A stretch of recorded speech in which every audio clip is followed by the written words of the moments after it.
Halo, balik lagi bareng aku Irma.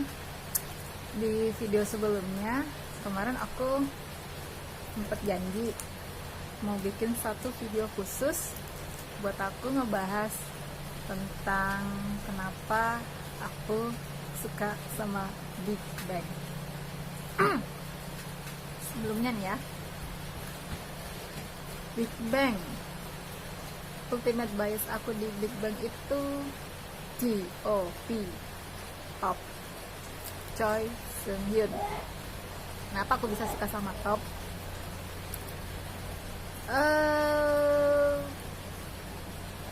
Bukan karena gantengnya aja sih. Satu, aku waktu itu first impression aku ke dia itu suaranya berat banget, kayak bulldozer. Jadi kalau waktu tahun-tahun awal 2013 itu kan masih kayak generasi kedua masuk ke generasi 3 kan. Jadi untuk idol yang bersuara berat itu nggak sebanyak sekarang ya. Sekarang sih yang muda-muda, bahkan yang kayak masih bocah juga suaranya juga udah pecah. Jadi untuk zaman itu tuh, untuk yang bersuara berat kayak Top itu jarang gitu. Jadi pas aku taunya, wah, impress banget ke aku.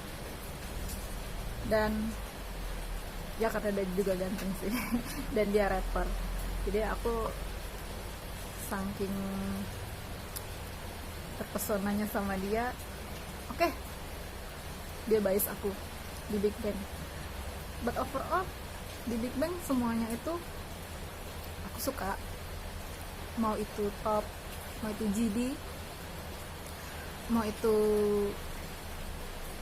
Taeyang, Daesung, Seungri. Kalau ngomongin tentang Big Bang ini sebenarnya agak-agak sedikit sensitif ya, karena sekarang Big Bang itu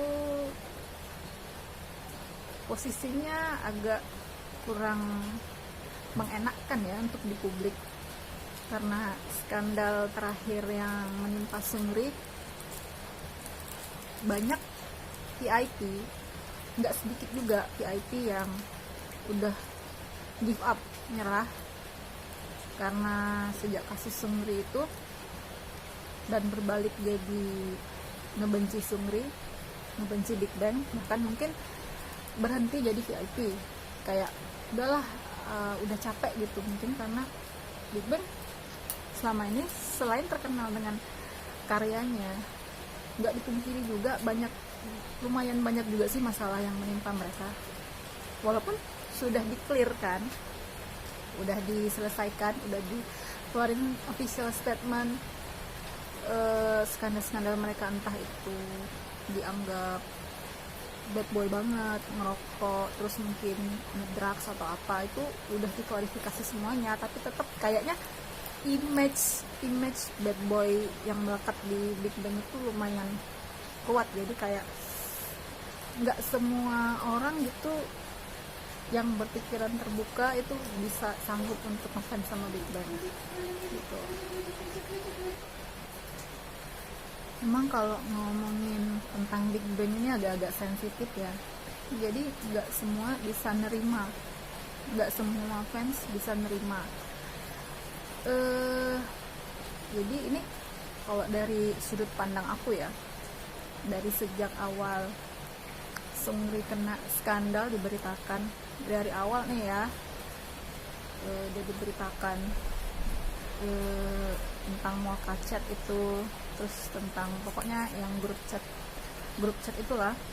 Aku nggak bisa jelasin rinci, karena kalau misalnya teman-teman mau tahu itu di Twitter banyak sih. Di Twitter itu ada bahkan dibikin thread penjelasan tentang kasus Seungri. Nah, karena aku di sini susah juga mau ngejelasin, karena nanti pasti dikira ya kan karena Irma ngefans sama Big Bang jadi pasti ngebela gitu. Awalnya pas di kasus itu aku sempet aku sempet agak goyah dan agak sempet kayak mikir beneran nggak sih, karena Seungri ini kan dia temennya banyak, dia ini social butterfly banget, dan yang paling social butterfly di dalam Big Bang, dan dia ini yang temennya itu kayak di mana-mana. Jadi resiko dari orang yang punya banyak temen itu ya itu salah satunya, banyak yang manfaatin. Apalagi dia public figure, dia artis. Kayak buat yang kenal K-pop, siapa sih yang gak kenal Big Bang gitu kan? Yang tahu K-pop, siapa sih yang gak kenal Big Bang? Nah, jadi itu salah satu resikonya si Seungri ini. Terus juga kenapa dia punya banyak teman? Enaknya banyak teman itu kayak kita bisa punya banyak channel. Ya misalnya kita mau kemana gitu, teman kita ada. Jadi kayak nggak kesepian lah gitu. Kayaknya Seungri itu tipe-tipe orang yang nggak suka sendiri, nggak suka sepi. Jadi dia suka punya banyak teman di mana-mana. Jadi setiap dia ke satu negara, dia ada teman di situ. Jadi satu negara ini dia punya teman di situ. Jadi Seungri ini bagusnya dia social butterfly. Dia orangnya bersosialisasi banget.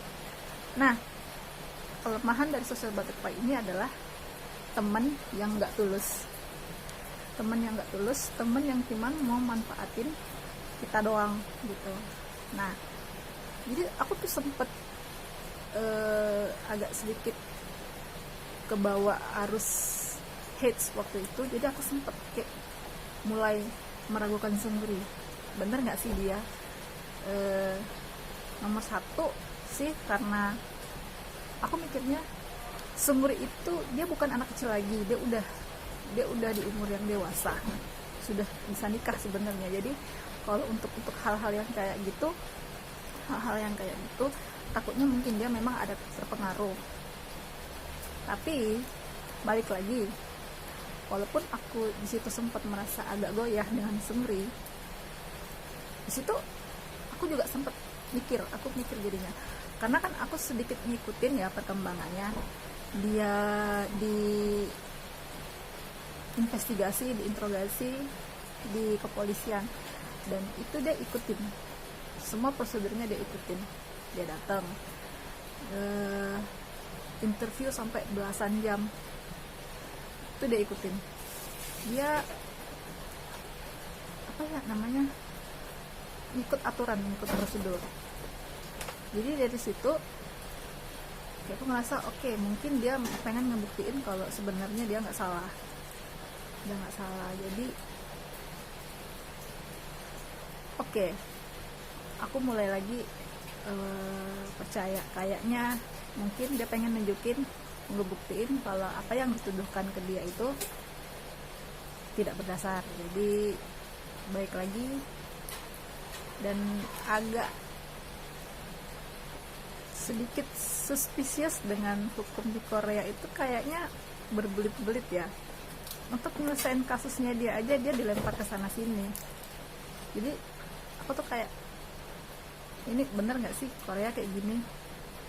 Kok kayak untuk menyelesaikan kasusnya dia aja kok ribet banget, dan itu setahun aja nggak cukup. Dan sampai sekarang akhirnya dia masuk wajib militer, dan katanya kasusnya dilimpahkan ke pengadilan militer, dan ternyata nggak selesai.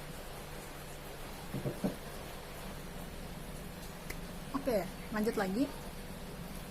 Setelah sampai Seungri masuk wajib militer dan katanya kasusnya dilimpahkan ke kejaksaan militer, dan kemarin kayaknya beberapa hari yang lalu aku sempat baca selentingan beritanya di Twitter, itu kayaknya dalam waktu dekat bakal dibacain keputusan kalau bukti-bukti yang dikumpulkan atas tuduhan kasus yang dituduhkan ke Seungri itu nggak cukup buktinya, jadi mungkin akan dinyatakan bersih alias tidak bersalah. Cuman di sini yang aku sedihnya itu, Seungri itu udah keburu gimana ya, karirnya itu sudah keburu rusak sama negaranya sendiri, sama netizen, sama media di negaranya sendiri, oleh netizen di negaranya sendiri. dan jujur aja reputasi dia sudah rusak banget di situ, hanya karena dia punya banyak teman dan dia di dalam lingkungan itu, bukan berarti kan dia ikut melakukan, dan dia udah membuktikan sekuat tenaganya dia ikutin semua prosedur yang ada. Polisi suruh datang, investigasi, diinterogasi 6 jam, 8 jam dia datang, terus sampai belasan jam dia datang juga. Sampai kemarin kelihatan juga sih foto-fotonya dia waktu baru keluar dari kantor polisi itu, yang dia kelihatan banget memang sih stres, kurang tidur juga. Dia ikutin semua prosedur yang ada. Di situ aku mikir, gimana gigihnya seorang Sungri untuk ikutin alur prosedur untuk membuktiin kalau dia tidak bersalah gitu. Jadi jangan hanya karena apa yang ditulis media terus langsung kita telan bulat-bulat gitu. Setidaknya memanusiakan manusia gitu. Walaupun Sungri dinilai bersalah, tapi kan belum tentu juga bersalah. Itu kan masih tuduhan. Kita harus dalami lah gitu.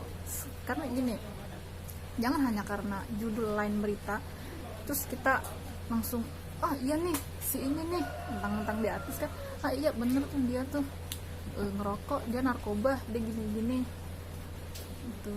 Dengan jangan langsung mudah percaya dengan berita apa dengan clickbait, karena gimana pun mereka itu butuhnya rating, jadi suka bikin judul tuh yang mengenaskan gitu, kayak yang bikin heboh. Jangan langsung kudu percaya dengan apa yang ditulis, harus cari tahu dulu bener apa tidaknya, karena ini menyangkut hidup orang juga loh, masa depan dia. Dan sekarang masa depan dia tuh udah, kalau aku bilang tuh udah suram sih, suram dari segi publisitasnya. Dia tuh udah banget, udah diremehkan banget lah gitu. Memang masih ada banyak juga VIP yang bertahan, cuman memang kami tidak bisa speak up terlalu kencang, tidak bisa speak up terlalu kuat, karena kondisinya tuh nggak memungkinkan untuk kita defense, tetap kita support gimana prosedur dari negaranya si Sungri ini untuk ngelakuin apa tuh, investigasi apa segala macam. Kita support, kita buktikan kalau memang benar Sungri terbukti salah, dia mau dihukum ya udah nggak apa-apa, kita bantu giring dia, hukumlah dia karena dia bersalah, dan kita bakal paksa dia untuk minta maaf kalau memang dia bersalah. Tapi kalau memang dia terbukti tidak bersalah, jangan dibikin bersalah gitu. Di situ sedihnya, di situ itu benar ujian terberat sebagai VIP di situ sepanjang 2019 tuh. Dan setelah 4 orang kakak Sungri ini udah selesai wajib militer, dan sekarang sih masih belum ada kabarnya sih. Cuman kemarin keluar berita kalau G-Dragon bakal comeback, katanya sih solo, cuman belum tahu ya, karena bisa apa aja, dia bisa solo, mungkin bisa bareng sama Top atau bisa bareng sama Yongbae. Kalau aku bilang sih mungkin start di 2021, karena untuk tahun ini mungkin masih melihat dulu gimana publik, karena jujur netizen di Korea tuh jujur ya resek banget. Dan aku ngerasa kayak kok mereka aja di negaranya sendiri aja digituin gitu. Jadi kadang aku pengen, kenapa nggak sih mereka pindah negara aja gitu kan, nggak mungkin ya, tapi mungkin aja. Nah, ngomong-ngomong soal pindah negara, kemarin aku sempet lihat berita tentang YG bukan ekspansi sih, kayak memperluas jaringan kerjasama dengan perusahaan musik, perusahaan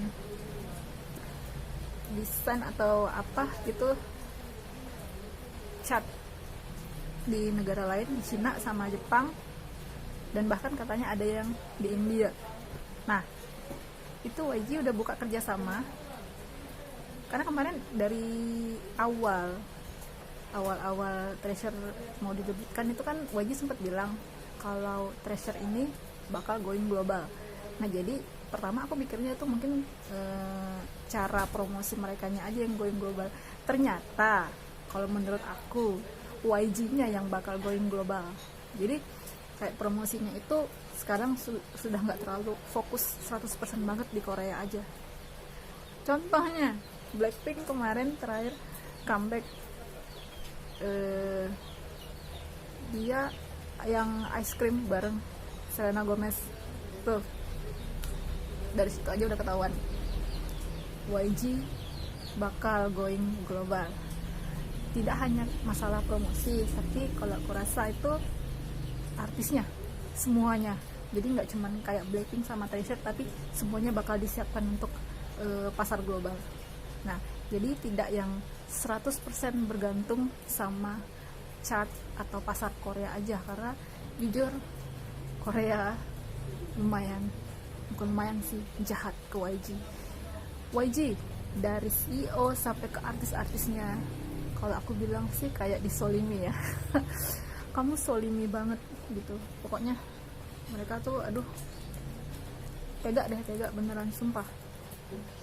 Segitunya famous YG disalahgunakan untuk kayak pengalihan isu apapun yang mungkin teman-teman pernah dengar, pengalihan isu masalah politik atau apa, dan itu disangkutkan ke YG. Aku rasa itu benar. Dan untuk para YG stan, jangan pernah menyerah, karena di 2020 ini YG udah mulai bangkit. Nah 2021 siap-siap, kita bakal going global.